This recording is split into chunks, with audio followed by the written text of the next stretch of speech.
Farm for Profit Podcast. Take a listen, have a blast. Farm for Profit Podcast. Learn about farming while having a laugh. Farm for Profit Podcast. And listeners, welcome back to the Farm for Profit Podcast. This is Tanner and Corey hanging out with you today on a Farm for Fun show. Today's episode is brought to you by Pattern Ag, predicting pest and pathogen risk in your fields. Don't gamble with your yields. Go to www.pattern.ag today. Oh my God, you did it. I beat you to it. You did it. You shouldn't complain. It was awesome. Don't complain unless you're willing to give it up. No, thanks for doing that. For those that didn't hear the last show, he was giving me crap because I never say it. I always try to, but you beat me to it. That's right. But no, thank you, listeners, for hanging out with us. We really appreciate you. I know we say that every time, but we aren't anything without you. Like, it's truly because of you what Farm for Profit has become. So continue to suggest guests, continue to send us ideas and topics. Or if you've got a great thing in agriculture, don't be afraid to reach out as you're listening. Yeah. We love putting stuff out on YouTube. It's kind of fun for us to play around with, so go over there and check it out. But we also love our listener reviews. And who sent one in today? It was a text message. You should be reading this since I read the ad, but I'll get it. No, it's no big deal. Hey, howdy. Hey, howdy. Really? Hey, howdy. Hey, howdy. Oh, no, this was not a text message. I screwed up. What is it? I did the voice to text out of a voicemail. Oh. We should have played this, but it was really, really, really long. He said, hey, howdy, this is Duncan Smith. I love listening to your podcast, and I want to be a guest on your show. I'll be high energy on the podcast, I promise you. And then see the ... dots there? Yeah. There was a lot more in between there. Okay. He said, I have been known to sing on the radio every morning for a 30-second radio spot. What? I guess. Why didn't you play this? Oh, it's plenty. Maybe I'll find it. If you want to send us voicemails or shoot us texts like that, 515-207-9640, anyone can do it. He didn't sing on the voicemail? No, he did not sing on the voicemail. Okay. Nope. Okay. No. Huh. I might. I'll see if I can dive into that after we get our guest for today. Okay. Yeah, give me some music. We got to get this guy on. He's been waiting to be on for a while. Let's see if we find a new good one. I don't know what this one's going to be like, Corey. It's always a good gamble. Don't gamble with your intro songs. Doesn't sound like it's ever going to be upbeat. Is that enough? You want a different one? I can work with whatever. Hey, I can work with silence, man. Today on the Farm for Fun show, we head to a longtime friend of the podcast and one of the OGs of FarmTok. He's a bush light drinking, chainsaw slinging, silver-sided pheasant feeder driving, self-made farmer from Ohio. Please welcome Mr. Bryan Adams. Yes. Nice job. Oh, yeah. Nice. That was a good one. There we go. Yes. Silver cedar pheasant. Silver-sided. Honored to be on with you guys. Silver-sided pheasant feeder. Pheasant feeder. Yeah. That was a tongue twister. You never heard that one before? No, I have, but to you to say it in an introduction. Yeah. That was good. Brian, what is going on? How's it going, man? Nothing much. Doing well.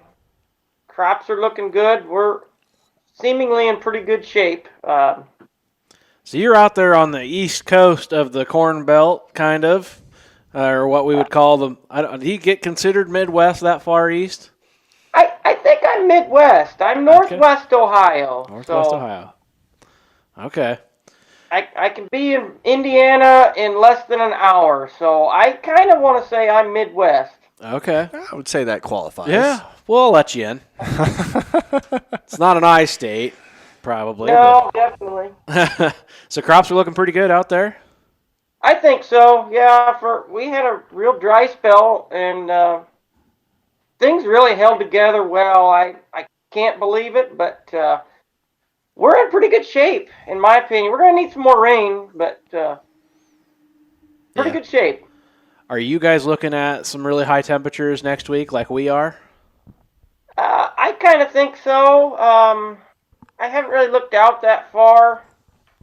It's been a really nice summer, if I had to call it. It'd be a couple hours in the daytime, might get hot, but it's not been that bad, and it actually bothers me with all the smoke we had from Canada. About is the corn going to dry down this fall? You know, there's some question marks there, in my opinion. Yeah, it has certainly lagged maturity. I think it's definitely in our area because we've had the smoke bad too, and we're a long ways away. I think it's lagged the maturity of soybeans along. I mean, so this episode is coming out at the end of August, so we are going to need some of those August rains. Yes. Hopefully we have had those rains by now, I think, to get an average crop around here. Yeah. So, interesting. Doesn't your ground get white? Did I see that on a TikTok way back when? Like on the surface? Or is that someone else's? I don't know about that. I guess it just looks like ground, I guess. Maybe it was Mike Burkhardt or something. Someone was telling me like when it dries, like it gets white on top or something, or I can't. Maybe that was some other place in Ohio. Maybe I'm combining. There's a lot of different ground soil in my neighborhood. I mean, we could have a farm that's really a nice farm, and then across the road is a tough one to handle. Yeah. A lot of variability. Yeah, it really is. Yeah. And you're corn and soybeans, right? And wheat as well, yes. Okay. So are you winter wheat or spring wheat? Winter wheat, yeah. So that's probably done. You've probably got that part harvested and out? Yeah. We finished up here, been about 2 weeks ago. We finished the wheat up. So double crop? Had a really good crop this year of wheat. Do you double crop beans behind that? No. I tried it one time, combined them on the 10th of November. It was about the last day. I mean, the weather turned and ended up with 30 bushel. There's a few guys that do it with some success, but we are just about too far north to really get away with it, I think. Yeah.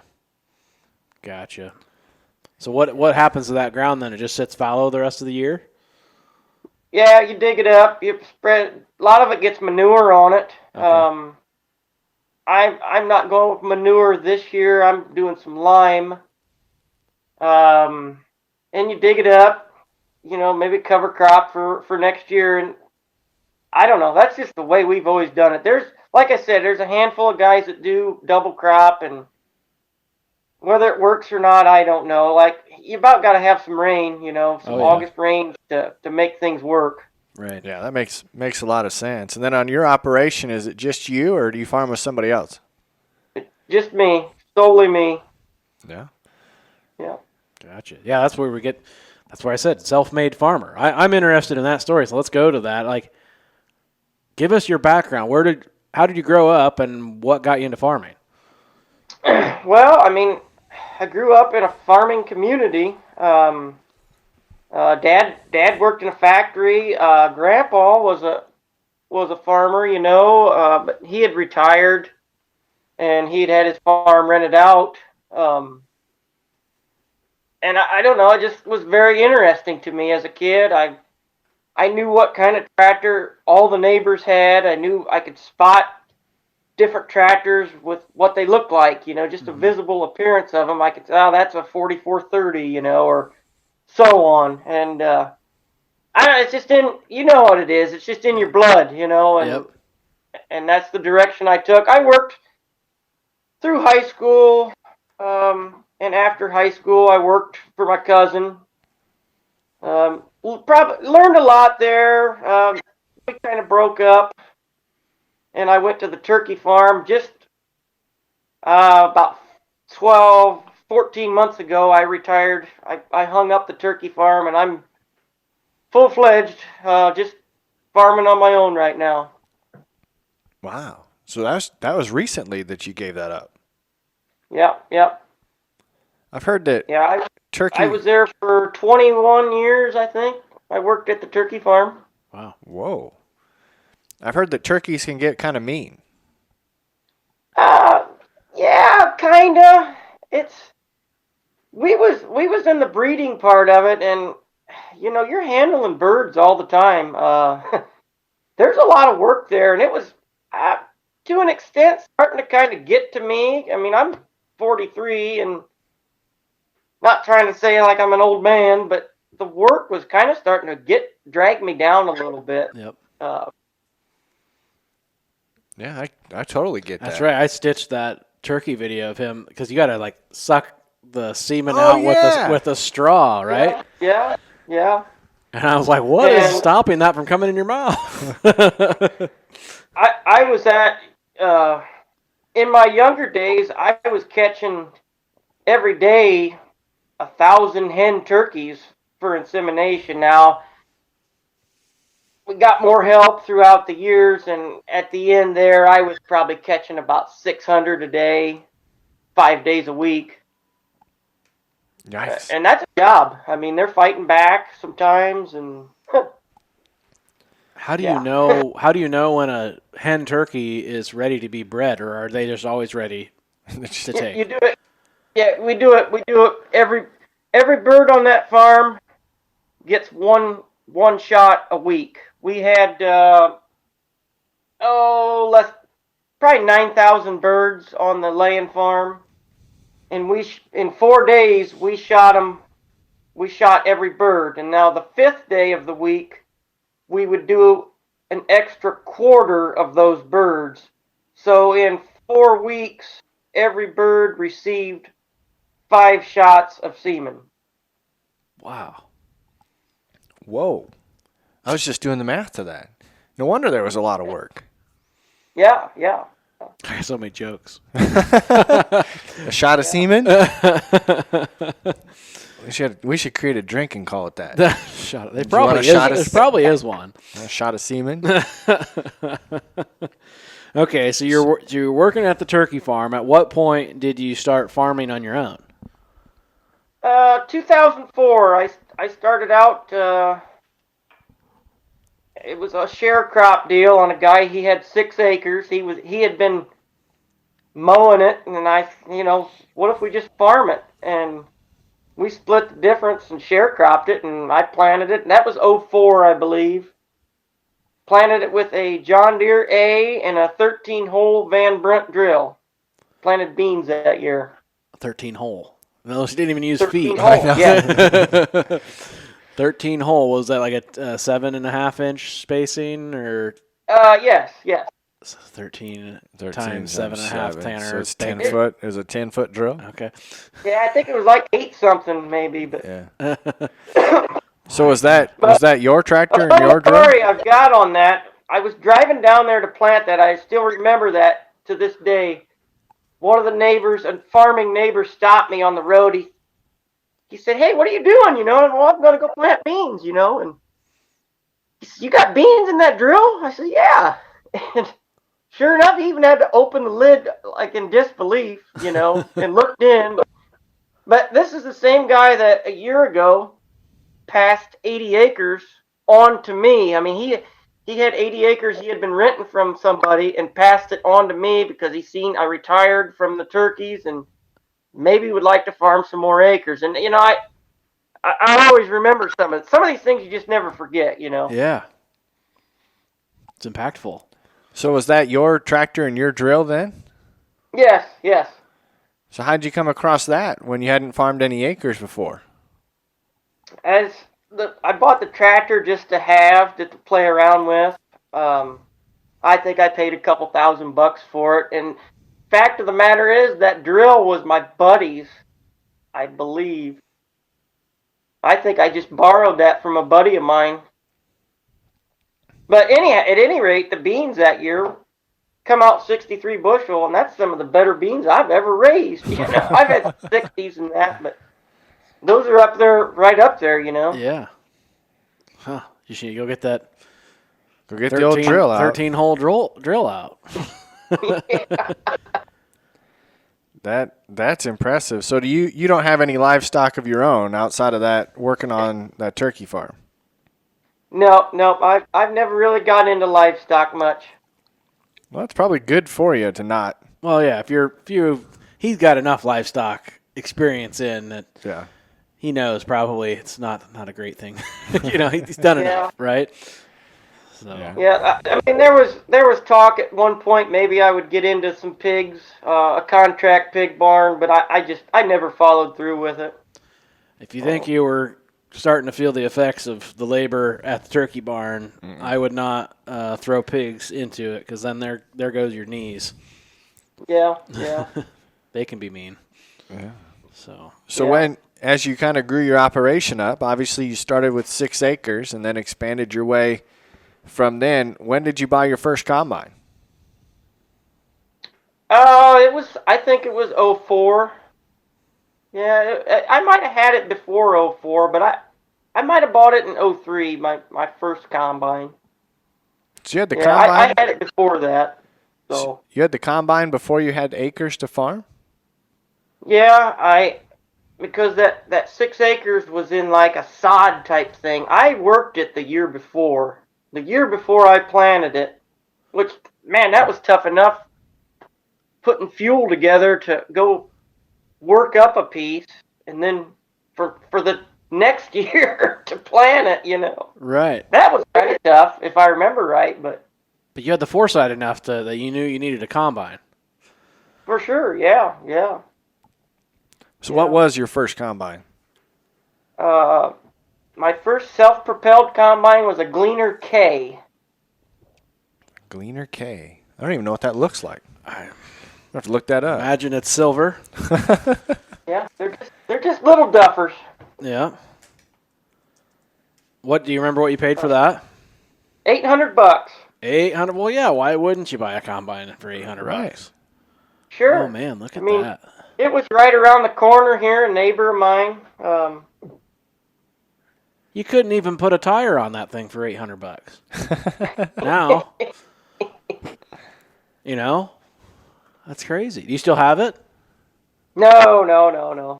Oh, gotcha. What do you got for a combine now? R52. Look that one up, Tanner. That's.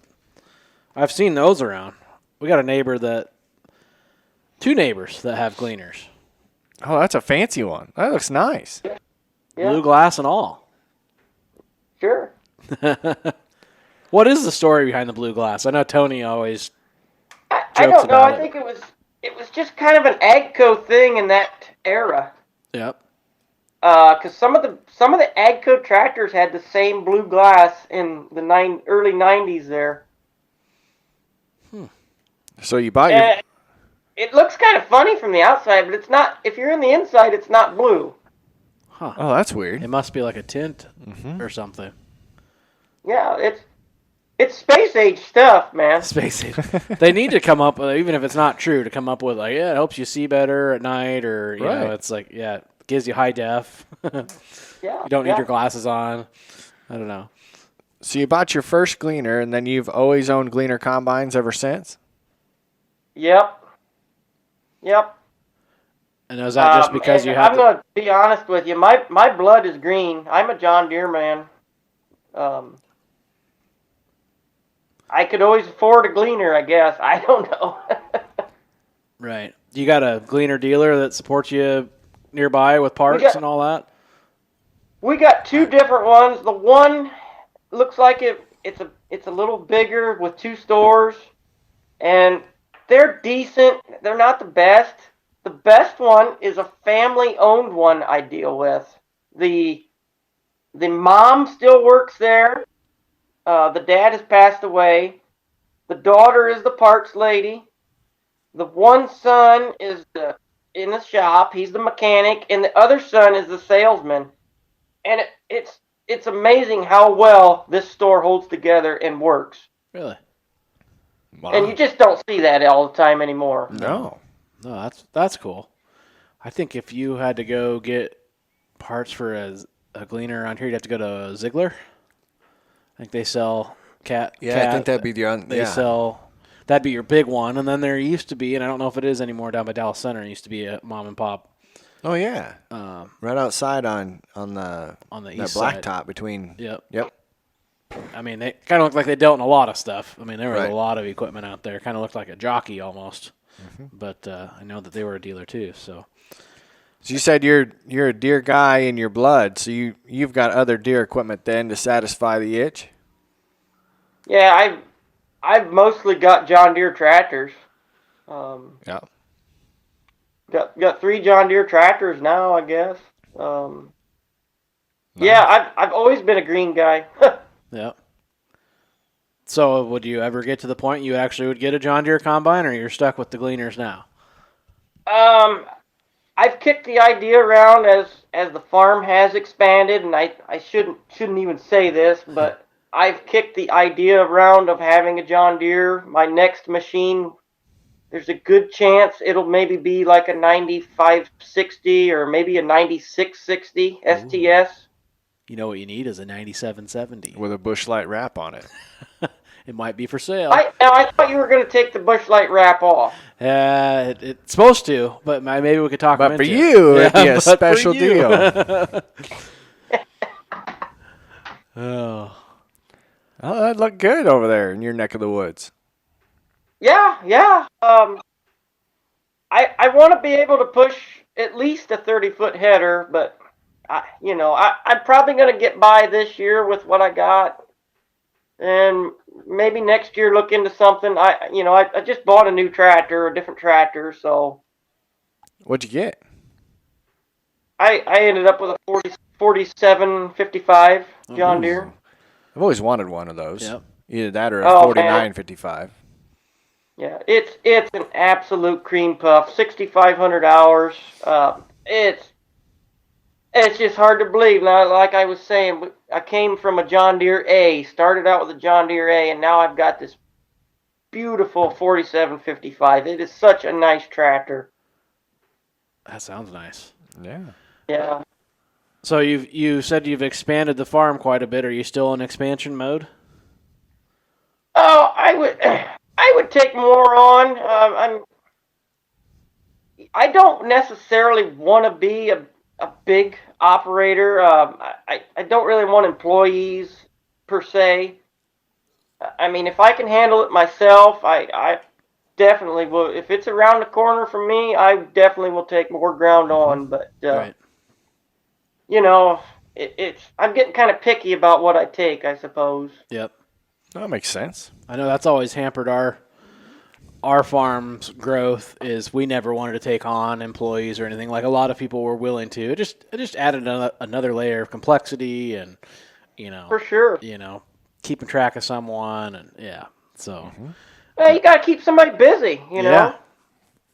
And It might cost you money to keep somebody busy. that's true. And there's always something to do, but like what I've always found when people want to come out and work part-time or whatever is like you got to sit there and hold their hand and do it with them, Yeah.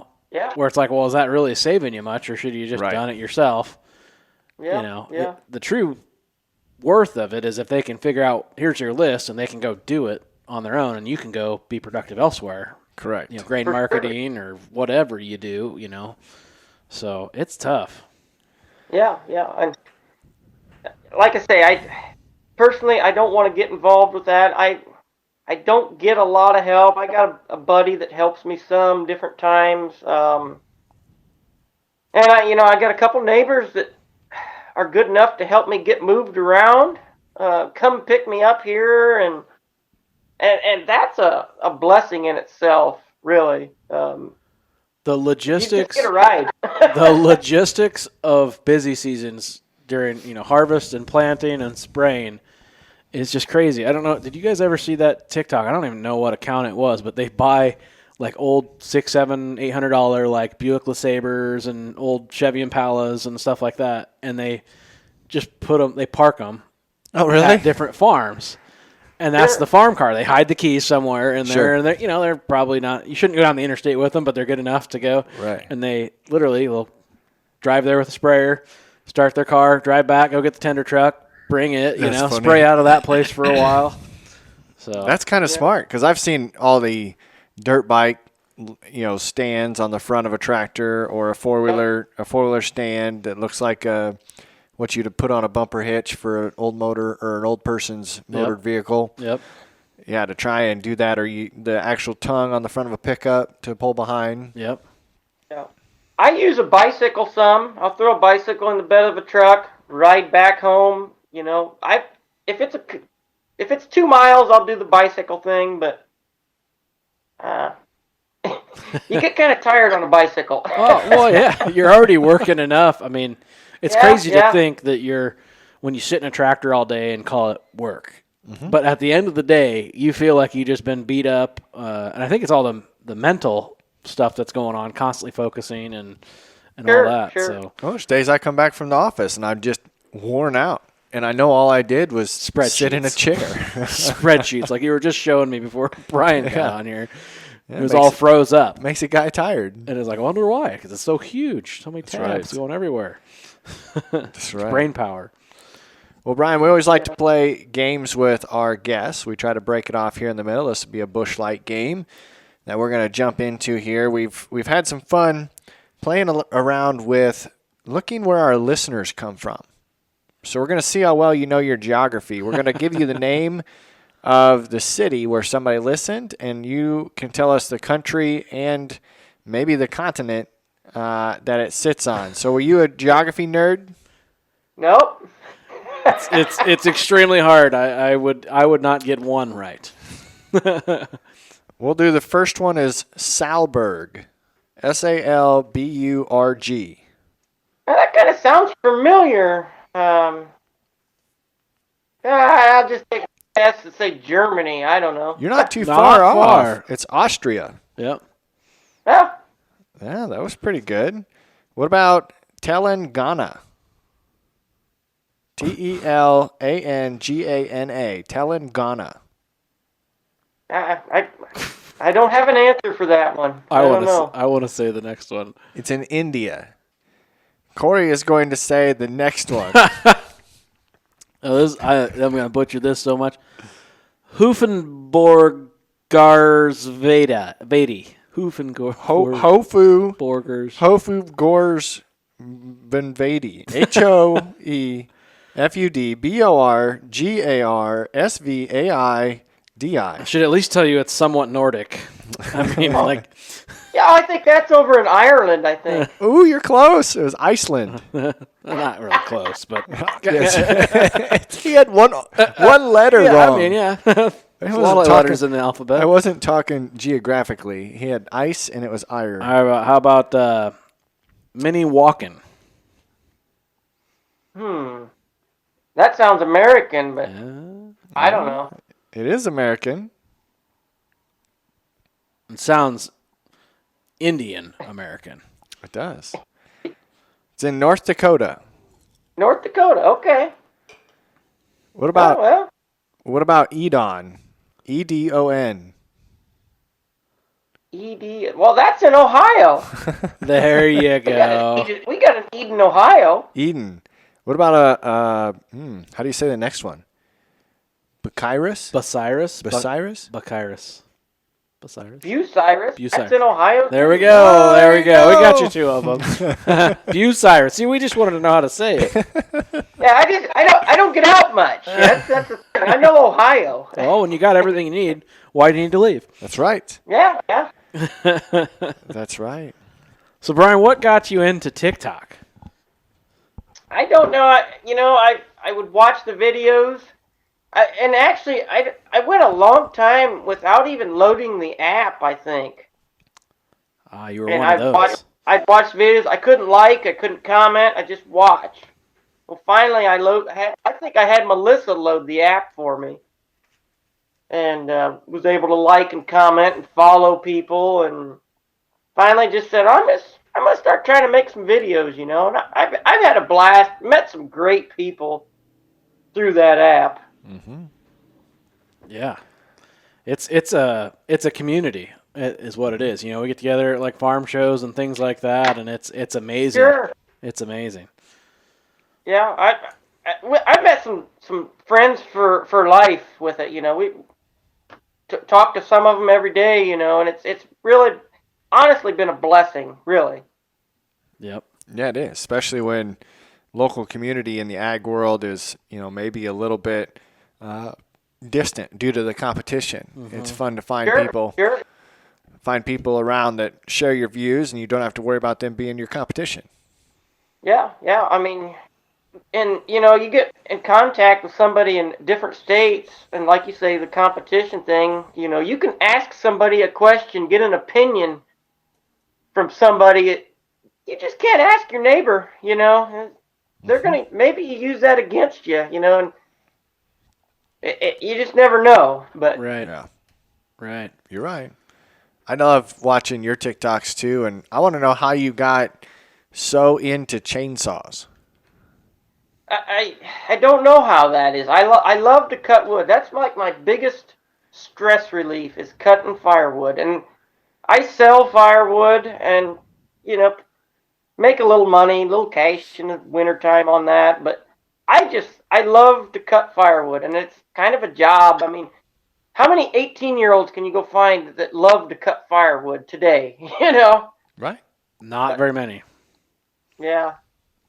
Because there's always more. It's, I always loved running the chainsaw, and the interesting part about cutting firewood is there's more to it than just running a chainsaw. I go cut things down, but there's a lot more steps after that. yeah. That's the worst part is throwing it all in the truck or whatever. But Right. Yeah. So do you use wood heat for like your house and shop and all that, or? I don't at this time. I'm all propane. I did buy a wood boiler. I'm gonna heat the shop with this winter. I need to actually go get it and get it set up sometime here. But yeah, I bought a used one from a neighbor, and we're gonna give it a try on just the shop, and maybe at some point I'll pipe it into the house as well. Nice. So you've got, obviously on the land around you then, the opportunity for being able to cut the firewood. You've got some good tree lines. Yeah, I actually own myself 30 acres of woods. Okay. So Yeah. there's no shortage of wood for me. Have you got into buying any farmland yet? Oh yeah. Yeah, I own 146 acres myself. Oh, nice. Yeah. What's land prices doing out there? Oh, they're on the top side. 10, 12,000, maybe a little more. Now, if I've heard a few numbers less than that. I bought a farm a little over a year ago that I had been farming, and it wasn't like it went to an auction. I paid $6,500 for it, Nice. an Good for acre, you. and it's not the fanciest of ground, but that's the most expensive ground I've ever bought too. Yeah. So Yeah. There's a it's lot. probably one of the tougher farms that I farm as well. So Yeah. Yeah, that says a lot about it too. As Yeah. you've been cutting your firewood and chasing that as a stress reliever, is that where you got all your knowledge on fixing up chainsaws as well? well, I don't know if I have a lot of knowledge there, but I can usually make them run, I guess. Is that the key to that market? Because I saw some of your social media to where you buy them, fix them up. Yeah, I'll buy one if I get a deal on one. I'll buy it and try to sell it to somebody, because I get a lot of people come and say, well, I need a chainsaw or something, and well, if I got one to sell to somebody, I also sell chains. I make chains here in the shop. It's not real profitable, but I can always, if I need a chain, I can make one, and somebody else comes over and needs one, I can make one for a few bucks, whatever. But So when you say it's make just one, kind of a sideline. when you say make one, you just have like a big roll of that size of chain or whatever, and you can just Yeah, put yeah, them together. yeah. I have 100-foot rolls of chain. Okay. Wow, I didn't know that was a thing. I need one of those because every time I get a damn chainsaw, it's dull, or I run it into the dirt, and then it gets dull, and then it's, well, you got to go sharpen it. It's like, I don't want to frickin' sharpen. I just want to put another one on. Yeah. So, Is there an easy way to sharpen those? Because I've never had much luck either. I generally just use a file. I have a saw sharpener. You have to take the chain off to do it. I do my best work with a file. I put the saw in a vise and I use a file, but there's there's a lot of different ways to sharpen chainsaws, trust me. Huh. I never would have thought. Never would have guessed. But that's kind of interesting because everybody's got a little hobby, and stress relief is a big thing. That's kind of what this podcast is for us. It is. It's a little. It might cause some stress. It's just a different kind of stress. Right. Yeah. But I also like too, as as we've gotten to know you at a couple of these trade shows, and then just watching your social media, your unique sense of humor. Well, I aim to please. You're really not afraid to poke fun in a nice way at about anything or anybody or even yourself. For sure, yeah. I mean, it is what it is, and I suppose like with TikTok, maybe I'm trying to get views and build my page, but I see some of the guys that have really big pages, they struggle with some of the people leaving poor comments, and I tell you, I do not have a lot of trouble with that. I get a lot of really good comments. Man, Bryan, we love hearing your stories. We love hearing you talk, and I really appreciate that. I love when those comments come through. That's awesome. It does feel good when we get listeners that tell us, well, just like Duncan. Oh, I did have that. I pulled that up. Here, should we listen to Duncan? Well, you want to listen to how long is it? The whole Duncan? It's a minute. All right. Oh, we can listen to that for a minute. All right. This is a voicemail. This was a voicemail. And I don't want to make fun of Duncan, but we're going to make fun of Duncan. Brian was going to make fun of Duncan. Yeah. Hey, howdy. This is Duncan Smith. I'm listening to your podcast, and I want to be a guest on your show. 54 years old, ex-dairy farmer, real estate for 7 years. I actually get paid for what I do now. And I'll be high energy on the podcast. I promise you. I have been known to sing on the radio every morning for a 30-second radio spot. I live the dream in South Central Missouri. A lot of folks say that hillbillies aren't that smart. Let me tell you, those folks can do math. And they buy land when they're young and hunt with coon dogs. And then when they die, their children are multimillionaires. Anyway, that was a little random, but I thought I'd give you a sample. I don't know if there's anything to make fun of. That guy sounds like a character. He does. Yeah, his voice sounds familiar, actually, but he does sound like a radio voice. He does. It really does sound like I a wonder radio if old voice. Chuck knows him. He's South. What do you say? South Central Missouri. Yeah. See, dairy. They got dairy in Southern Missouri. That's Duncan. That's Duncan, our buddy Duncan. I like it. you guys better get him on there. Yeah.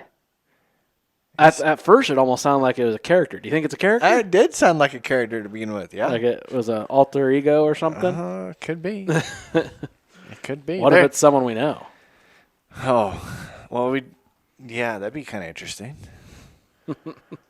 I also remembered when Mr. Tony Reed put out a question. Obviously he was trying to push buttons, but I'm curious what yours and Corey's perspective is on what the latest and greatest in technology really does for farming and the profitability of farming. Obviously we're having fun here today, but when you think about the profitability of that, does the high-speed planter, the row shutoffs, the precision technology, the latest and greatest really pay off?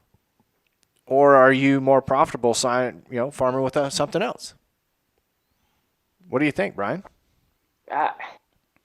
I have trouble penciling it in, to be honest, and I don't know a lot of the cost on some of the stuff, but I have trouble penciling in GPS. Some of the GPS equipment it's just too much money. I can still drive, and get my job done. I do have full auto steer in the sprayer. I would like to get it in my planting tractor, at least to plant beans. I would go that step and do that, but in the past few years, with less acres, 5 years ago, it was hard to spend that kind of money on that equipment. Just my thoughts, I guess. What kind of sprayer do you got? I got a Rogator. Rogator. Okay, and then you got, what would that be? Do you got like an ag leader or a Raven or something? It's a Trimble. Trimble. Okay. Trimble Easy Steer, which is it a 500 monitor? Oh, Easy Steer. Is that the one that goes on the It's steering got the wheel? little wheel on it. Yeah, we had one of those. Yeah. That was one of our first. That was our first GPS, I think. Yeah, I mean, I've had little problems with that particular one. I've gotten through them all. Which I was out spraying earlier today. It worked fine. I would hate to spray without it, honestly, the way it is, but I wouldn't want to just go back to like a light bar. Or foam, or yeah. Mm-hmm. Yeah. Is that not capable to take that off and take the globe and the steering wheel deal and put it in your planter tractor? Well, sometimes that stuff's running at the same. Right. The That's same day, very true. Very true. Yeah. I don't think that'd be feasible. And my sprayer does not, I don't have any monitor in it, like a Raven monitor. Everything goes through that 500 screen. Okay. The rate control and everything goes through that. Mm-hmm. Right. So. Yeah, I don't know where I'm at on this. I think it's a world that both can exist. Well, obviously it is, right? But I had a question on a show a while back that, at a certain acre level, I think you are more profitable buying that older tractor that isn't bringing, now they're bringing premium, but wasn't bringing as much premium. Right. And the old equipment that does the same thing. Old John Deere 7000 planter plants really good at 4.5, 5 mile an hour, Yeah. Got the time and. But is the science enough to have an exact emerge where you can have perfect spacing on your soybeans, your corn at 9 mile an hour, 8 mile an hour? Well, you have to have it at those speeds because it's going so fast. Right? Mm-hmm. Yeah, the 7,000 would not. So if you want to go that fast, but if you say Right. so, dumb it down and say that planter is going 4.5. Is it? Yeah, then it's not worth it. Is it? I don't know. I personally think downforce. I would go maybe downforce before you go, high speed type stuff. We've done some. Yeah, I would definitely do that as well. Yeah. Yeah. Gavin Spohr just had a TikTok out because he tried some 15-inch corn this year, and obviously it was really dry, but he was using his planter with interplants. He had downforce every other row, but then just airbags, still downforce, and what up until a few years ago was considered the best downforce, and you could tell on the stand just from his video that it was way worse on just the airbags. No, it was springs. Springs, that's right. It was springs, yep. But still, no, you could tell. Right. Yep. Still. Yep. Yeah. So, very interesting. And I'm going to be honest with you. I can plant 80 acres of beans in a day. If I get a good start and things go right, I'm figuring on still sitting down and eating supper in the house with the family that day. And that's a pretty good day for me. Yeah. There's guys covering more ground. They got to make more progress. Speed, efficiency probably should be better. But for my operation, I get by. If you can get by with it, and if that's how you deem a successful day, then by all means, yeah. If you can go and sit down with your family at night every night, hell, you're ahead of a lot of people that are out there working till 10 or 12. Yeah. So, yep. That's nice. So. Yeah, it's interesting because I obviously don't spend as much time as most in a cab due to my job. But when I'm out there to drive. And sometimes for me, hit and resume is just not entertaining enough. Right. It's peaceful. It's a different job for me, but I like trucking because I don't have to hit resume. Yeah. You still got to do it. Right. Yeah. I like the trucking. Yeah, I don't have a problem driving. I enjoy driving. But it's just one of them deals, if you're covering a bunch of acres, it's probably beneficial, but right. For my 530, I can drive for most of it, Yep. Mm-hmm. Right. Yeah, I like driving truck too because you're in and out. You're always you're moving. You're different scenery type stuff. Get out, stretch. Absolutely.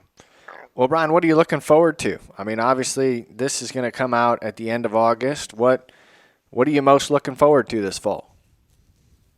Well, just good yields, safe harvest, nice weather to get her all done, I guess. What more can a guy look forward to, right? Right. Just as long as we live another day and get to do it, you know. Yep. Are you going to make it to Farm Progress Show? I don't think so. Yeah. Back to National Farm Machinery Show next February? I don't know if we're going to make it or not. We haven't decided on that yet. Yep. I don't know. We've been down there 2 years in a row. I don't know if we'll make it back.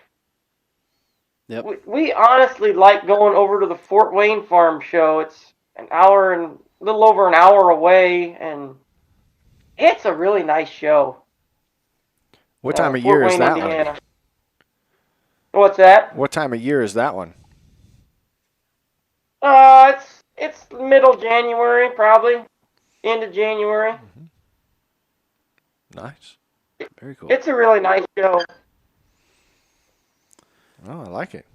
Very cool. That's good. Well, do you want me to play one more game, or do you want to wrap it up? I don't care. I'm just going to go spray after this. You got to go spray. Yeah, I just came in out of the sprayer here hour and a half ago, probably. I was out spraying. I'm kind of getting caught up and maybe even getting wrapped up with it for the year. Nice. We're starting some fungicide, and then the Iowa bee rule. I don't know if it's in all the states, but if you have insecticide in it, and we'll spray insecticide on a couple corn fields, you got to spray after 6 p.m. or before 8 a.m. So you don't get the bees that are flying around. So unfortunately, we have to have a little bit of nighttime spraying. Yeah. There's a couple guys around here that prefer to go out with Roundup at night. If they're applying Roundup, they're claiming it works a little better. Really? I don't know. That's interesting. I've always heard banker's hours. Tanner knows those. I should just call you and see if it's time to spray or not. You spray whenever the Are phone you still rings? working? Is that what it is? Yeah. I answered my phone. That means I'm working. Well, it's 9 o'clock at night. I love that. Bryan, we appreciate you jumping on, but you got to ask you the question that we ask every one of our guests. If you could go back to yourself at age 18 and tell yourself something, what would it be? Boy. Well, I don't know. I say maybe the next 5 years you maybe shouldn't drink as much. You'd be better off in the long run. Yeah, I don't think we've had anybody say that yet. No, I don't think anyone has. No. Yeah, But did you have a fun used to drink time? quite a bit. I mean, I was a pretty good drinker. I had fun and I have no regrets. But I did used to drink quite a bit. Yeah. Yeah. Ah, you live and you learn. That's true. Yeah. Well, it's been a good time, Bryan. Thanks for coming Yeah. on. Hey, I'm glad you guys got a hold of me and we could do this. It's a dream of mine. I'm honored to be on your show. The honor's all ours, and we will do Absolutely. it. Definitely do it again. The next time it will be in person for sure. Yeah, those are always Sure, fun. yeah, I'd love to do that. If I get in your neighborhood sometime, we'll definitely do that. And hopefully you can do that at our new studio. It'll be hopefully up and running here Pretty in a close. little bit. So Yeah. No, this Yeah, is got a new. Are you renting a new place, or did you build a So place, or? Tanner and I actually bought an old Casey's general store. I don't know, does Casey's get out to Ohio? I think they do. Yeah, there's a few around. I think there's more in your area, Yep. but there's a few around here. So their like headquarters is like 15 miles south of us, but we have an old one in Slater, in the town that I live in. And we bought that, and we're remodeling it. It's turned into a lot bigger project than we thought. So, yeah, it's been fun. Cool. Yeah. Yeah. So, yeah. Hopefully it turns out to be a real nice space. A lot of our listeners can come see us. So, yep, it will be. but So. Bryan, thank That's you. pretty interesting. You bet. Thanks for joining us. We appreciate it. Listeners, we thank you for joining us. Come find us at Farm Progress Show and say hi. We'll be at Souk Up in the morning and John Deere in the afternoon. Yeah. So absolutely. Corey, what do you do to send our listeners out? crack a bush light. You deserve it.